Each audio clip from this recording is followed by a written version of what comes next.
Hey, I'm Lauren LoGrasso. You are watching AFTERBUZZ TV, and I am here with Harvey Mason Jr. He's a Grammy Award-winning songwriter, producer, movie producer, you name it, he's done it. He's amazing. Stay tuned. You're tuning into the destination for TV superfan discussion, AFTERBUZZ TV. And now, let the buzz begin.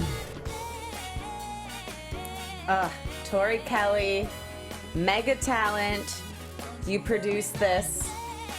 You're the bomb. This man sitting next to me, he's a Grammy Award-winning songwriter, music producer, and movie producer who has worked with the likes of everybody from Tori Kelly, Jennifer Hudson, Michael Jackson, Whitney Houston, pretty much everybody you admire and have longed to hear your whole life.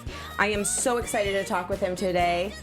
Please welcome Harvey Mason Jr. Thank you, Lauren. Thank you. Good to be here. Oh, good to have you here. I love your spot. Oh, thank you. Buzz TV, huh? Yeah, AFTERBUZZ. You got to keep it real. So, I love it. Harvey knows pretty much everything in the world of music, but I was schooling him on the world of AFTERBUZZ TV and after shows, so Pretty it's good. cool. I thought I would solely be learning from you today, so it feels good to have a little back and forth. I'm learning the world of after TV shows. And Yes. I'm going to start watching and learning all about my favorite shows and what's really happening on the shows because I never know. That's right. Well, that's why. Do you watch Game of Thrones? I don't watch Game of Thrones, but there's a couple others that you mentioned that, or that I can imagine you guys commentate on, so I got to check you guys out. That's what it's good for. Especially sometimes you'll watch a show and none of your other friends are watching it, and it's like you have friends on the internet. Right, and they What can we all tell want. you what's really up. Yeah. Can I ask you about a certain show and you tell me if you do Yeah, it? please. Actually, I'm going to mess up the name now. I can't Okay. remember.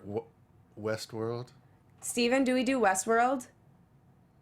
No. Steven. Steven's like, no, we don't No do that shit. reply. Okay. What well, about Stranger Things? Yes. Okay. And actually, we do that one in collaboration with Netflix. Oh, okay. So it's like produced with AFTERBUZZ TV and Netflix as a collaborative project. I love that show. Perfect. Well, then I have to tune in because there's so much that I don't get and goes right over my head. I'm like, I got to find somebody who's an expert about this. So now I know where to go. And you can watch live and chat with people, so you're going to like it.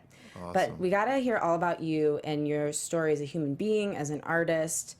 Where did this start for you, Harvey? Because I know you were raised by two musicians. In Boston, you were born, and you were raised out here, correct? I was born in Boston. Yeah, my parents were both in college, actually going to music school, New England Conservatory of Music, and then my dad went to Berkeley as well. And I was born there and then moved to Los Angeles when I was, I think, 2 or a little less than 2, 18 months. So I don't really remember growing up in Boston at all. But that was my birthplace. So yeah, I've lived here my whole life. I went away to college, but other than that, I've been here my whole life. Wow. And did you know you wanted to do music from a young age? I knew I wanted to be involved in music. I didn't really grasp like the concept of making a living or that being a job. I kind of just figured that's what everybody did. You know, my parents did it, and I was around it so much that it just felt very natural and just kind of seemed like, oh, okay, well, go to school and then start working on my music. But as I got older, I realized that it definitely is not just something that you stumble into, and we could talk more about that kind of as part of my path. But I always had a passion for music for sure, and I loved playing it. I loved listening to it and trying to make it. All the way from the time I was, I think, 5 years old, I started taking piano lessons. Wow. Yeah.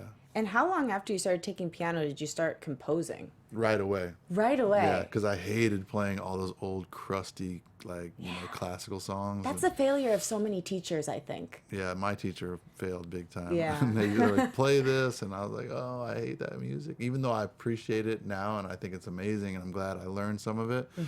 As a 5-year-old, you want to, you know, play like the song you heard on the radio. So I was lucky that my dad and mom were musical enough to the point where I could go with my piano teacher and study all the classic stuff and work on scales and all that, sight reading and stuff. And then when I got home, I could just make music and be creative. And so that was the good balance that worked out for me.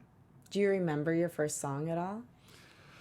Probably not, but I remember the first song that was recorded professionally by another artist, and I think I was 9 or 10 years old, if you can believe that. And I should Google it at some point, but the song was called Love Makes It Better. I have no idea why that was the title at 9 years old. You knew. Back then you knew. And it was recorded by Grover Washington Jr., and that was my first recording, like professional money-making recording. So Oh, wow. it's on his record. How did that opportunity come about? My dad was playing drums for Grover's recording sessions and was going to the studio every day. And I was like, I love Grover Washington's music, Dad. I want to write him a song. And he said, okay, go ahead. And I wrote him a song. And then my dad's like, that's really good. And then he sat down and kind of like showed me a couple things and took it to work with him that day. And then he came back. He's like, hey, guess what? We recorded your song today. I was like, wow, great. That, I think that's the most insane story I've ever heard. I mean, talk about a prodigy. It's crazy, right? It's something that's really meant to be. But I was listening to a couple interviews of you this morning, and one of them was when you first, I think you finished college and you came back here. Yep. And you started really pounding the pavement. And you said it took you about 5 years to really get your songs through. So do you feel like what was the period like in between that 9-year-old success and when you're probably like 22, first trying to make it? Like, yeah. what was that period of your life like? And did you have a lot of successes? Did you doubt yourself? What was going on then as an artist and mentally? Well, I always took music as an early stage in my life. I took music as a hobby, and it was something that I enjoyed and I really loved. And it wasn't at that point something I was planning on making a living out of. I was going to be a basketball player. And so like soon as after 9 or 10, I started playing sports as a kid, like everybody. Then going to high school, I was really good in basketball. And I was like, okay, my future is in sports and athletics. And music was a distraction and something fun that I did to kind of relax and unwind and just enjoy myself.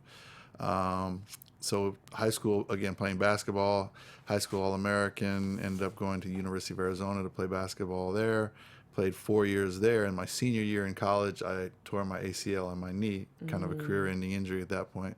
So I went back into playing music and really concentrating on music and creating music. I was really bummed because I'd played basketball my whole life. All my teammates were going on to the NBA.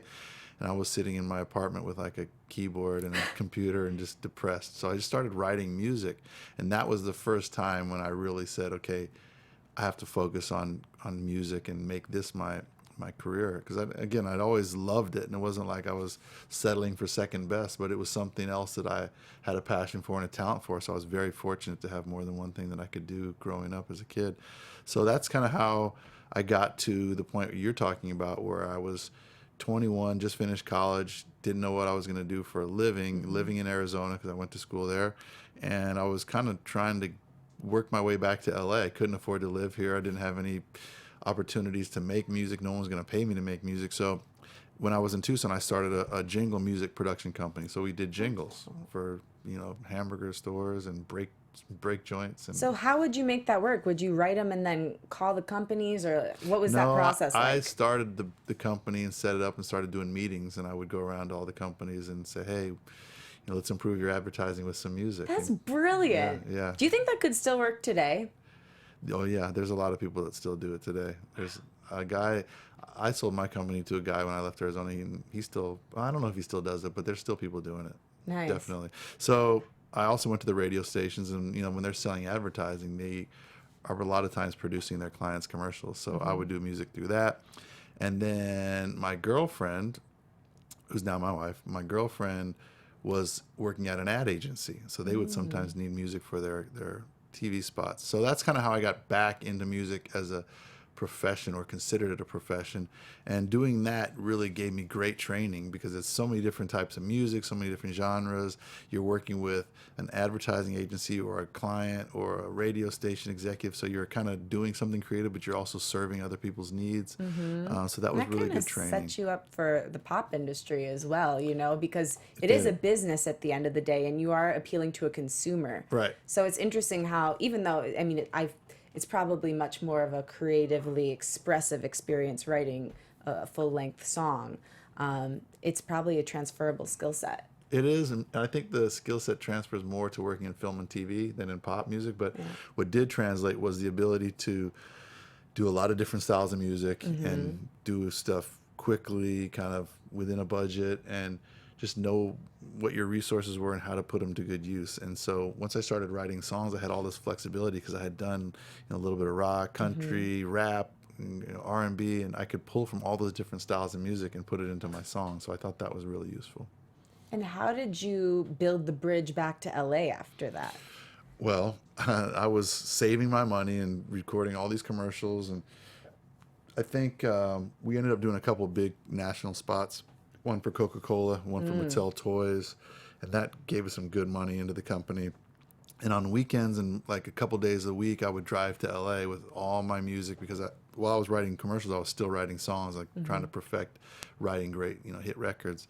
So I would drive to LA for 2 or 3 days at a time and try and hustle my songs, hustle my demos to label reps, artists, lawyers, managers, anybody I could find. And back in those days, it was like cassette tape. So I would drive around throwing my cassettes at people. I would meet people in parking lots. And were you bold about it, or were you? I was totally bold. You're bold. Yeah. Do you recommend? Let's say somebody is approaching you.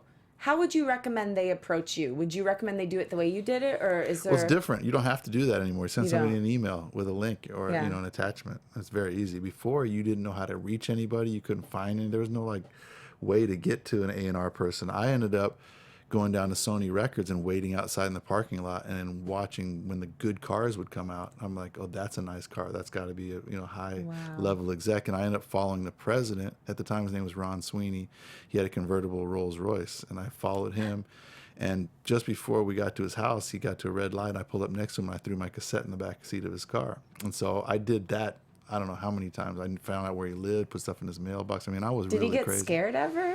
No, because I always just told him hey, I'm a hustling songwriter, producer, and I was not threatening looking, and I wasn't like with a big posse of people, and I just had my little cassettes. I just love that you threw it in the back seat. Well, he wouldn't take it. I was handing it to him, he wouldn't take it, and he's like, no, I gotta go. So I just threw it in his car.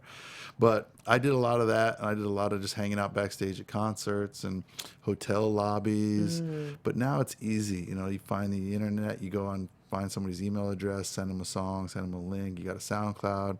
There's a million ways to get your music heard by people. So it's a really different time. So, but people that like to approach me, I always take emails. I always take submissions that way. Oh, that's nice. Yeah.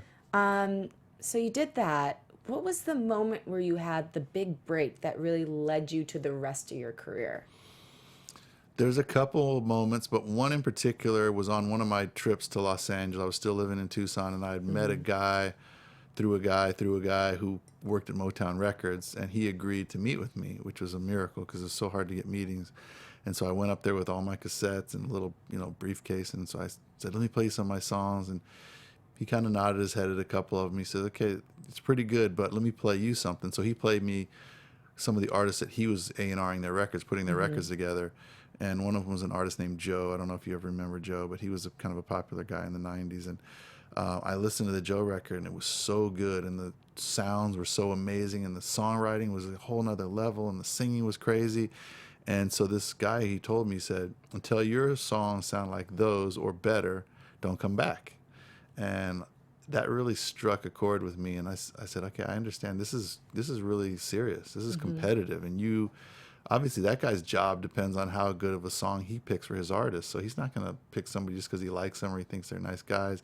He's looking for quality. And so once he did that, I went back to Arizona. I didn't come back to LA for 6 months because I saw and I realized and recognized for the first time that I had some kind of room to grow. I had a long ways to go until I was at that level. And I think, not to get off topic, but that's what happens nowadays with the ease or the ability for everybody to make music. They all think it's good, and they don't really spend time comparing themselves or really, really analyzing, okay, what am I competing with? You have to be a consumer too, right? You have to be a consumer, and you have to be smart. It's not just creating art in your own vacuum and just for fun. Like, you have to be smart. Who's the song for? Who am I trying to attract? But anyways, back to that moment, he really, really turned my career, because I started paying attention to everything else and realizing the bar is set there, and you have to go above and beyond the bar. Yeah, that's really cool. Yeah, it was crazy. So with writing, I have you ever read Stephen Pressfield's book, The War of Art? It's amazing. But he says there's no excuse good enough not to get up and do your art. He's like, I don't care if I have the stomach flu, I'm getting up and I'm writing that day. Yeah. Do you look at writing like that, where you have to be so committed to it? Like, even if you're not making a living, commit to it like a job? No, I don't actually subscribe to that. To me, that turns it into a job. For me, it's not a job. It's so fun. And so when I feel great, I write great feeling songs. When I feel depressed, I write sad songs. But if I don't feel like writing, I don't write. And that's just my philosophy. there's a lot of really successful people that do that. I mean, tons. I just finished George Lucas's book, and he does that. When he's writing a movie, he goes up to his loft at 8 o'clock, and he doesn't come out until 6 o'clock every day, no matter what. Diane Warren, another songwriter that writes a lot of huge hits, she writes every day religiously. So just different strokes for different folks. I don't find it, I don't want to turn it into a job, and I don't want to make it mandatory. So I write quite often, but it's not like factory worker style. I think that's good. Because that was one of the pivotal moments to switch over to sing for a minute. That was one of the pivotal moments in the movie where I felt like once the main character, the little koala bear, once he started doing it for the love versus like, we have to make this work, we have to make this work, that's when everything fell into place, and that's when he had that huge success. Exactly. So I think that when you really commit to being your best self and your best artist, that's when you can have those breakthroughs. And I think maybe if you're letting it be more organic, like you're describing, you're going to get to that even more quickly. I hope so. I mean, I think that's the case. I think in our culture and our society right now, it's just not set up that way. And I think everybody has the first goal and objective is to make money and get famous and get on the internet Instagram. or get some jewelry or a nice car. And I've seen that happen over the last 20 years where people that I used to run into a while back, they just loved music so much they just couldn't do anything besides make music. That's all. I mean, if they didn't make music, they would just stop living, you know. Now it's more like, okay, what can I do to get a lot of followers, or what can I do to make a lot of money? In music, oh yeah, let me try that. In modeling, oh maybe that, or fashion or comedy, or they just jump around, and there's not that desire, that like life driving force to make music because you have to. There's a few, I think, exceptions, but I find more people are into it for the fame and the celebrity. Who would you say are the exceptions right now? Wow. Well, I think most of the artists that get to a certain level of greatness are doing it for the right reasons, and that's why it comes through in their art. You know, the Beyoncés and, I don't know, all the different names, John Legend. You know, the people that are doing great things are generally pure of heart. They're not doing it so they can get rich. But I was thinking more along the lines of people coming into the business. I think those are the people that I was more speaking of, where they see the video or they see things online, or they see, people on tours and jets, and they're like, oh, I want that lifestyle. I want that lifestyle. And they don't know how to get there. And they think music is one vehicle. They see A to Z, but they don't see all the letters in between. That's a good way to put it. Yeah. It's very true. So they're thinking that those are right next to each other, when really there's just so much hard work, passion, blood, sweat, and tears that go into those middle steps. And as you said, if you're doing it for the wrong reasons, I don't think you'll be your best self as an artist. I just really think your mind, and not to sound too mystical, but I think your brain and your creative force is not at its full potential when you're thinking about other things, and when you're thinking about making money and thinking about how can I get famous. I think you really have to let that go and just be open to creating something special.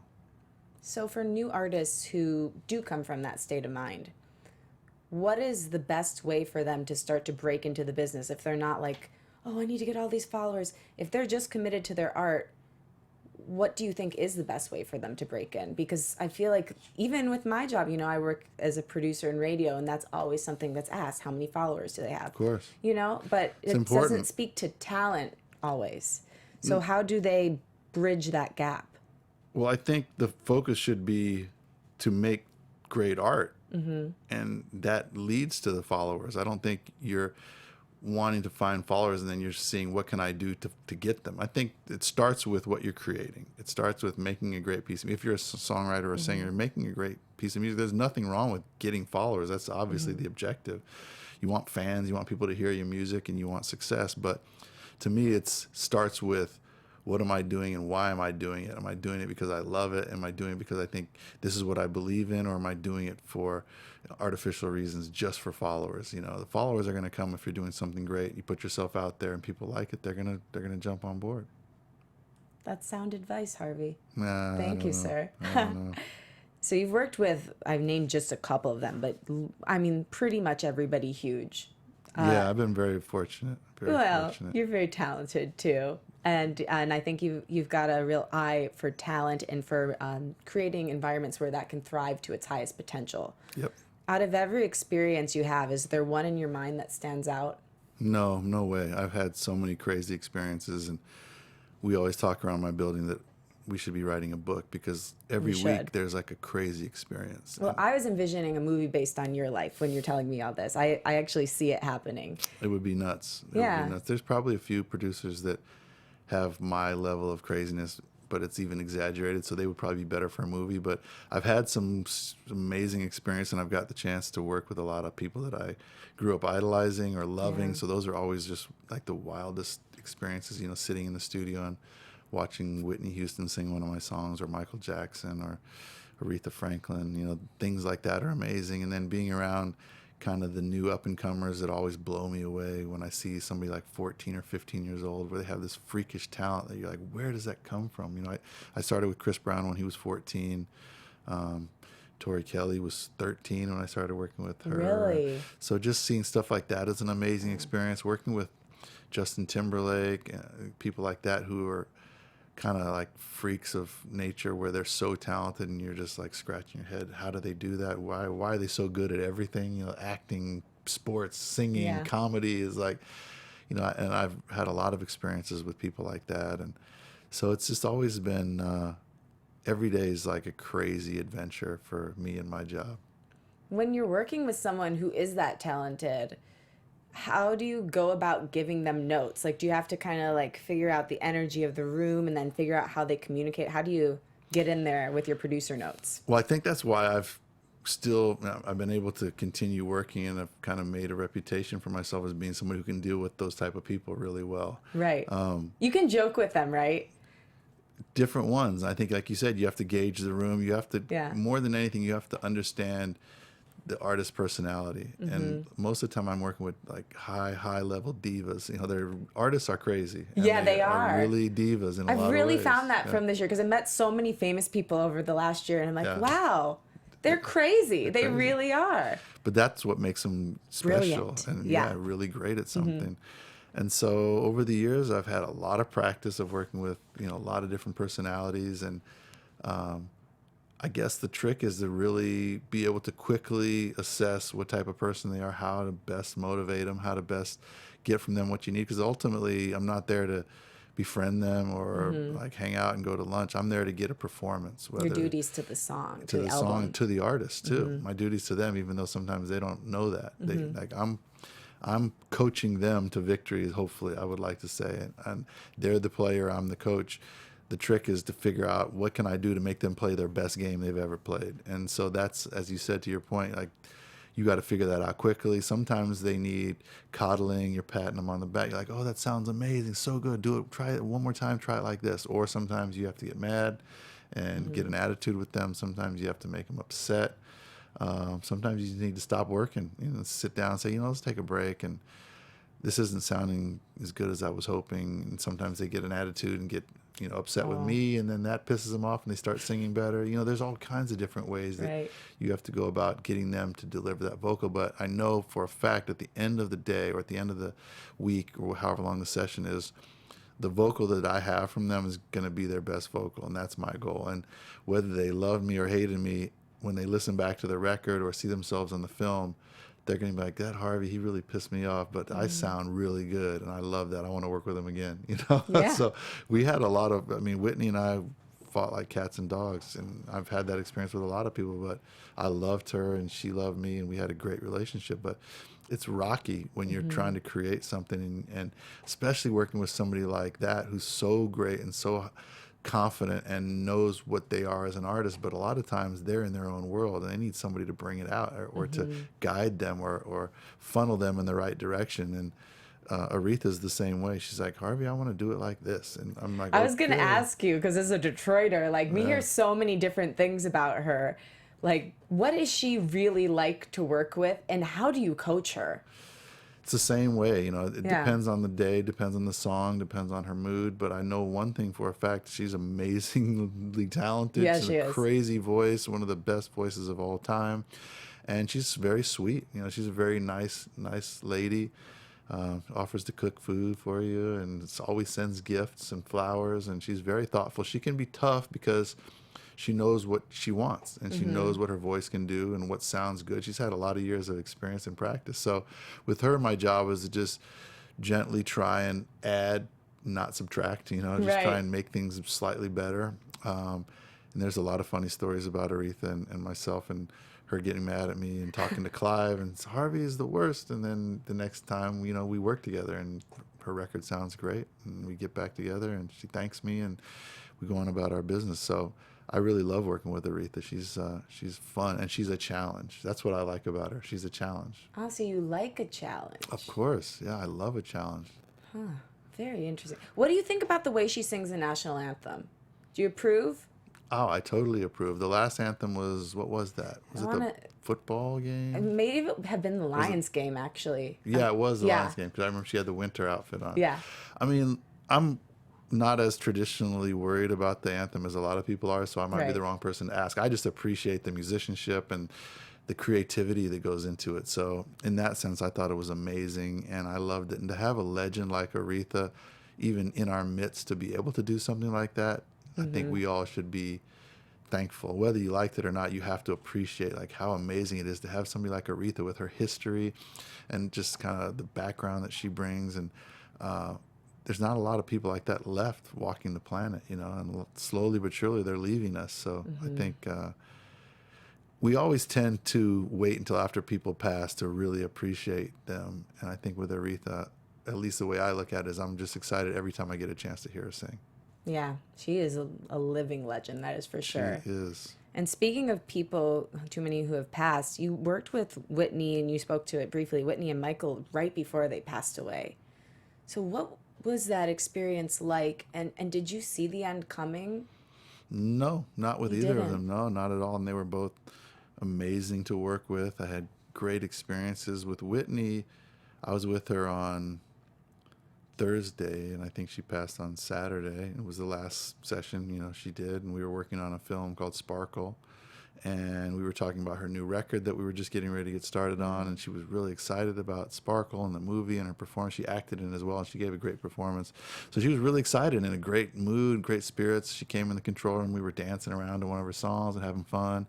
It's one of the days she wasn't mad at me, so that was good. I was going to say, it's nice that you ended on a high note. We Maybe ended literally. on a super high note, super high note. And she said, I'll see you on Saturday. We were going to like sit around near each other at the party. And so no, I did not expect that one. And then Michael, some time had passed since I worked with him when he died, but I did work on his last record with him. So at that point, he was, you know, he has a lot of things that he was dealing with. He is a very private person. He's more shy than anything. People mistake his shyness for, you know, being, you know, caught up or have an attitude. And it's not really that. I think he's really shy, or he was really shy. And he was a little bit embarrassed of kind of a lot of things that had happened to him and events that had taken place. So I think that made him more of a recluse than anything else. Not that he was like afraid of germs or anything weird like that. So I really loved working with Michael, and he was a really generous guy, and again, obviously a musical genius, but really nice person, good person, and really heartbreaking that he's not here. Is it true that he would sing out all the parts? Wow. Yeah, that's true. And the music that we did, not so much, because we had done a lot of the production before he even heard the tracks, but previous to that, and then on any song that we worked with him where the song was started from scratch, he would sing out parts and, you know, kind of beat the rhythm, beatbox it, and I mean, he's amazing. He's amazing. No one else like him in the world. Yeah, I was going to ask you that. There'll never, ever be anyone like him again. There'll be someone else that'll be incredible and amazing, but not like that. Yeah. He was too good. And photographic memory for musical things. He would tell us, you know, last or 2 months ago on Thursday, we sang that song on the bridge. In the second bar, there was a little woo that I did. Can you go back and find it? And I would go back through the tapes, and it would be right there. And I'm like, oh my gosh, this guy's amazing. That is amazing. Yep. Okay, we have to get to a little bit of sing before we wrap out here. Yeah. So you're the executive music producer on this film. What does that job entail? Because from watching it, which I loved it so much, if you're watching, you must go see this movie. You will cry, you will laugh, but You'll sing. You'll sing. I did. I was singing. Probably everyone else in the movie theater hated me. But tell me exactly what this job entailed and how you got involved in the project. I got involved about 2.5 years ago. The filmmakers were looking for somebody to help them wrangle all this music. There's so much music, and it's about music, basically. So I'd done Straight Outta Compton for Universal and did all the music for that. And so we were kind of right on the heels of that, and Universal was the same studio doing Sing.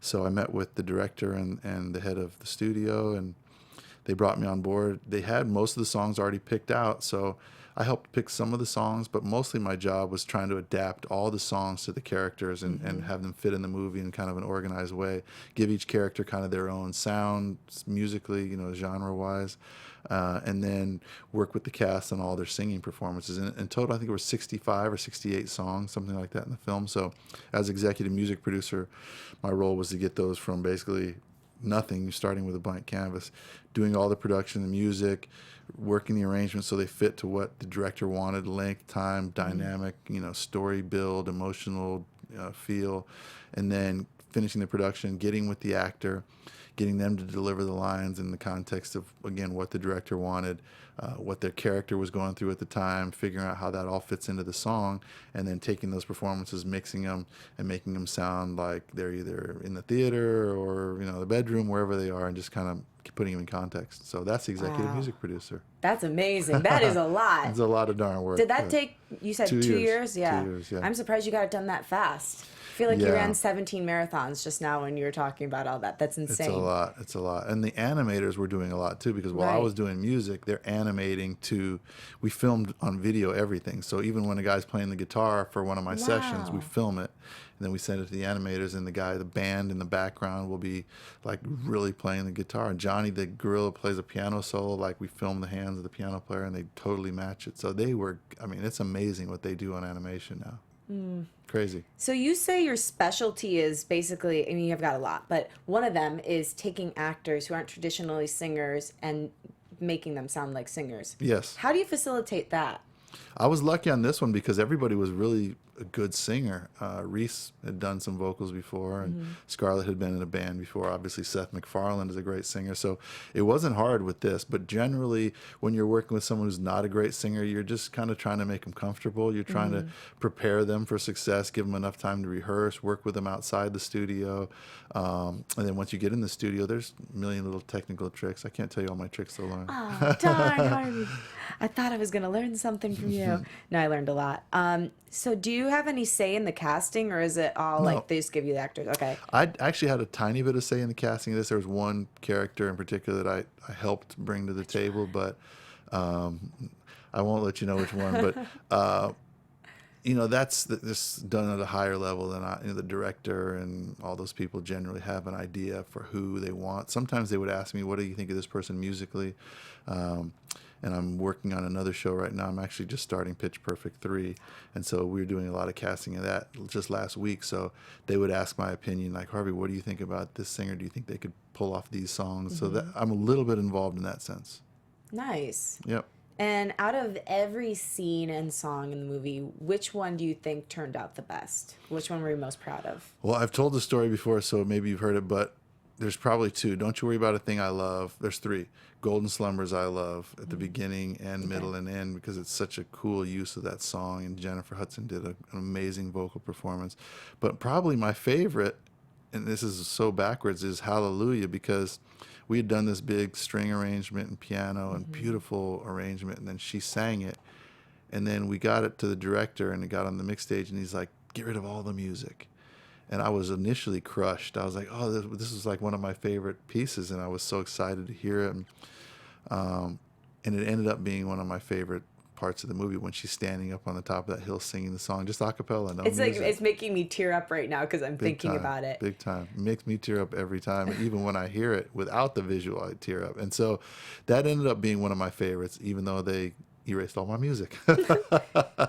Oh, Tori, I mean, gosh, she's special. Yeah, but we were just saying, and we're not positive she's human, because that level of talent doesn't seem human. She's so normal is the only reason I think she's kind of human. But if she wasn't that normal, I would really question like where she was from or what. Right. And I know her parents, so I know she probably is human, but I just am not sure. Yeah, she came from somewhere. I remember I saw her in concert. I didn't know who she was, and I was like, who is this girl? And then her lyrics are so rich too. I remember there was something like, maybe I can still be a singer if I don't take off my clothes. I'm like, okay, I'm sold. Yeah, she's a killer. Yeah, she's a great example for anyone. And she's been at it since she was 13. So anybody who's trying to be an artist or trying to be a musician, pay attention to things like that. You know, she does not quit. She doesn't stop. She's been through, I think, 3 record deals. You know, she deserves to be really, really huge. I think she still has a ways to go, but I think she's going to get there. Yeah.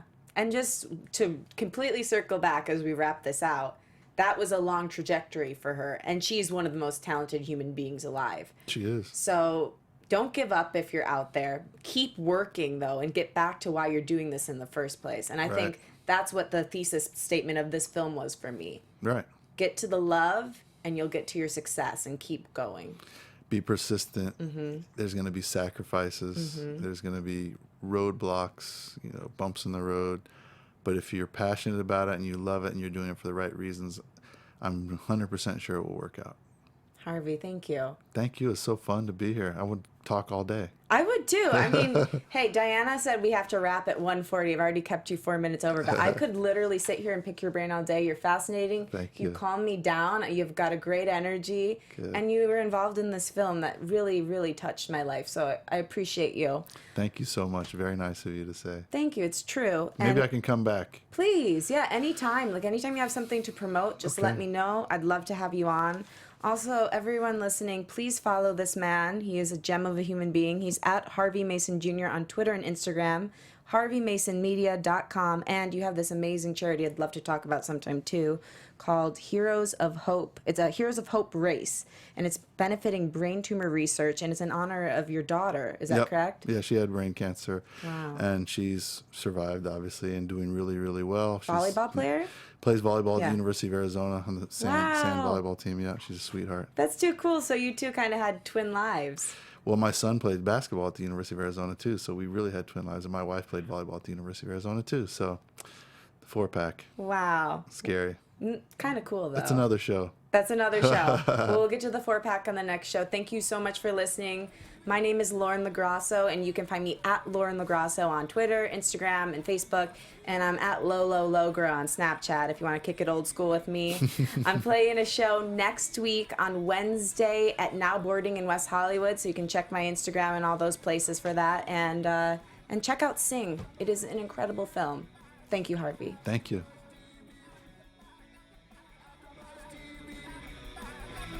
From executive producers Maria Menounos, Kevin Undergaro, Phil Svitek, and the entire AfterBuzz TV staff, we would like to thank you for listening to the AfterBuzz TV network.